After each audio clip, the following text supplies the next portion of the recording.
ഒരു സിനിമ എന്ന് പറയുമ്പോൾ അതിലൊരു പോസിറ്റീവ് ആയിട്ടുള്ള ഒരു ക്യാരക്ടർ ചെയ്യാനാണോ നെഗറ്റീവ് ആയിട്ടുള്ള ഒരു ക്യാരക്ടർ ചെയ്യാനാണോ ചേച്ചിക്ക് പേഴ്സണലി താല്പര്യം? ആദ്യം എനിക്ക് പോസിറ്റീവായിട്ടുള്ള ചെയ്യാൻ തന്നെ ആയിരുന്നു വന്ന സമയങ്ങളിൽ എനിക്ക് ഈ ഇങ്ങനത്തെ റോൾ എന്നൊക്കെ പറയുമ്പോൾ ഭയങ്കര അത് വേണ്ട ആൾക്കാരെന്താ അങ്ങനെ. അതെ അതെ പക്ഷെ ഇപ്പൊ ഞാൻ നോക്കുമ്പോൾ അതാണ് ശ്രദ്ധിക്കപ്പെടുന്നത്, അതെ അതെ ആൾക്കാർക്ക് ഇഷ്ടപ്പെടുന്നതും അതാണ്. ഇപ്പൊ ജനങ്ങള് സിനിമ എന്താണെന്നും ആളെന്താണെന്നൊക്കെ തിരിച്ചറിയുന്ന കാലമാണ് അതെ. ഇപ്പോൾ. അതുകൊണ്ട് ഇപ്പൊ എനിക്ക് അങ്ങനത്തെ അല്ല, നല്ല അഭിനയിക്കാനുള്ള റോളായാൽ മതി എന്നുള്ളത് കുറച്ച് മാത്രമേ ഉള്ളൂ. വില്ലത്തി ആയാലും കുഴപ്പമില്ല. പിന്നെ സീരിയലിലാണ് ഏറ്റവും കൂടുതൽ വില്ലത്തി റോളുകൾ ചെയ്തത്. എനിക്ക് ഒരു സീരിയലിലാണല്ലോ നെഗറ്റീവ് ഒരു ഫീമെയിൽ ക്യാരക്ടർ കൂടുതൽ വരുന്നതും ഇപ്പൊ സീരിയൽസിലാണ്. പക്ഷെ അതില് വില്ലത്തിക്കേ ചെയ്യാനുണ്ടാവുള്ളൂ അഭിനയിക്കാൻ. അതെ, പക്ഷെ അതെ. സീരിയലിൽ എനിക്ക് സത്യം പറഞ്ഞ വില്ലത്തി റോള് ചെയ്യുന്നത് ഞാൻ സിനിമ അല്ലെങ്കിൽ പോയി ചെയ്യുന്നേ ഉള്ളൂ. എനിക്ക് അത്ര താല്പര്യമില്ല. കാരണം എന്താ വെച്ചാൽ അത് കാണുന്നത് കുട്ടികളും സ്ത്രീകളുമാണ് ഏറ്റവും കൂടുതൽ സീരിയൽ കാണുന്നത്, മനസ്സിലായില്ലേ? അപ്പൊ ആവശ്യമില്ലാതെ ചില ആൾക്കാരെ ഉപദ്രവിക്കുന്നുണ്ട്. ഒരു കാര്യം ഉണ്ടാവില്ല. ഞാൻ ചോദിക്കും എന്തിനാണ് അത് പറയണ്ട, അത് അങ്ങനെ ചെയ്താൽ. അപ്പൊ അതുകൊണ്ട് അത് എനിക്ക് സിനിമയിലൊരു കാരണം ഉണ്ടാകും എപ്പോഴും. ഒരാളെ ഉപദ്രവിക്കണമെങ്കിലും ഉണ്ടാവും. ഇതങ്ങനെയല്ല, സീരിയലിന് എപ്പോഴും കാരണങ്ങളൊന്നും വേണ്ട.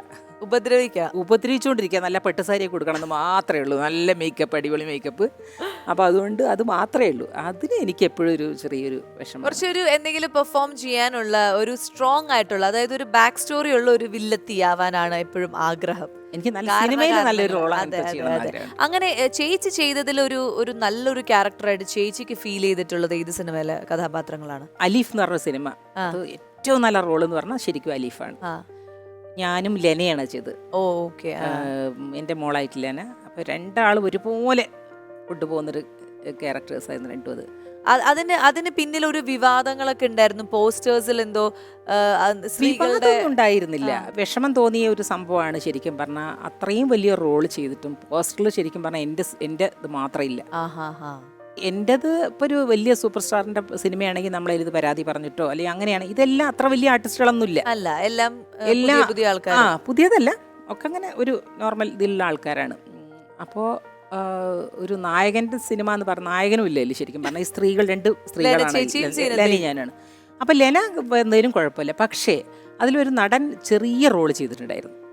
അപ്പോൾ അയാളത് ഇട്ടപ്പോൾ എനിക്ക് വിഷമായി.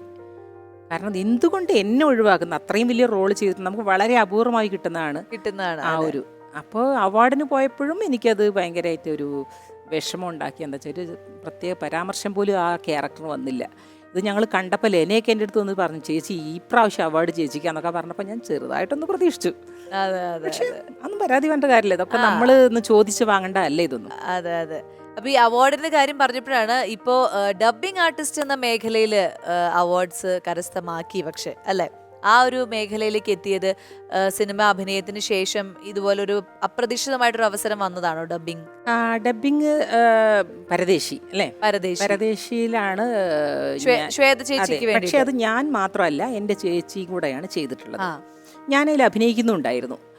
അപ്പോൾ ആ ക്യാരക്ടർ ഡബ് ചെയ്യണമെന്ന് പറഞ്ഞിട്ട് മോഹൻലാൽ അവിടെ പറഞ്ഞിട്ടുണ്ടായിരുന്നു, എന്നെ വിളിക്കണം എന്നൊക്കെ പറഞ്ഞപ്പോൾ ഞാനും ചേച്ചിയും പാടെയാണ് ചെയ്തത് അത്. കാരണം ചേച്ചി നന്നായിട്ട് ഡബ് ചെയ്യും. ശരി. അപ്പോൾ ഞാൻ ശ്വേതയുടെ ചെറുപ്പകാലം ഞാൻ ചെയ്തു കുറച്ച്. അപ്പോൾ കൂടുതലും ചെയ്തിട്ടില്ല അവൾ. അപ്പോൾ ആ അവാർഡ് എനിക്ക് അവാർഡ് കിട്ടിയെന്ന് പറഞ്ഞിട്ട് ഞാനത് ക്രെഡിറ്റ് എടുക്കുന്നില്ല. കാരണം അത് ശരിക്കും അവൾക്കാണ് കൂടുതലും ചെയ്തിട്ടുള്ളത്. അപ്പോൾ അവാർഡ് വന്നപ്പോൾ രണ്ട് പേര് ചെയ്തുകൊണ്ട് അത് 2 അവാർഡായി അങ്ങനെ വന്നു. അങ്ങനെയാണ് ആ അവാർഡ്. പക്ഷേ ഞാൻ ശരിക്കും ശ്വേതയ്ക്ക് ചെയ്തത് ഏതാണ് പലേരി മാണിക്യം. അതിൽ ശ്വേതയ്ക്ക് അവാർഡ് കിട്ടി. അതിലെനിക്ക് ഭയങ്കര സന്തോഷം തോന്നി.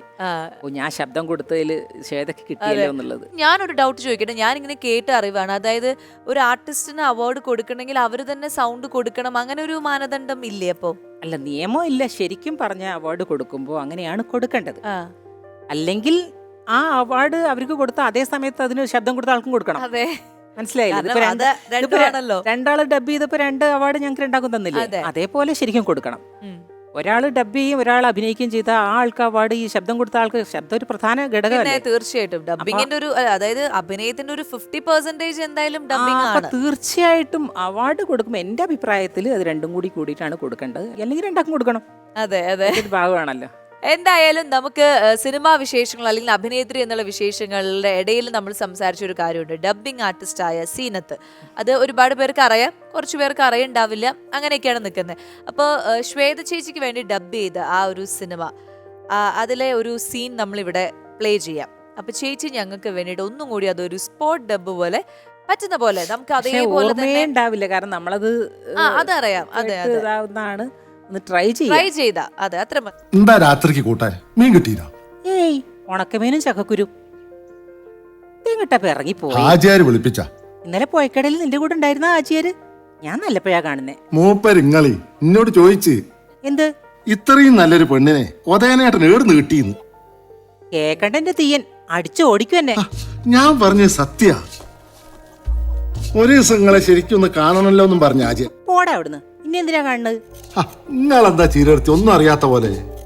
നോക്ക് വേലേതാ, ഹാജിയാരെ കഥയൊക്കെ ഞാനും കുറെ കേട്ടിട്ടുണ്ട്. ഞാൻ അങ്ങനത്തെ പെണ്ണല്ലാന്ന് പോയി പറഞ്ഞേക്ക് നിന്റെ ഹാജിയാരോട്. ചീരടുത്തിയെ ഓക്കെ, താങ്ക് യു. നമുക്ക് വേണ്ടി ഈ ഒരു സ്പോട്ട് ഡബിങ് ചെയ്തു തന്നതിന് ഒരിക്കൽ കൂടി ഒരുപാട് താങ്ക് യു.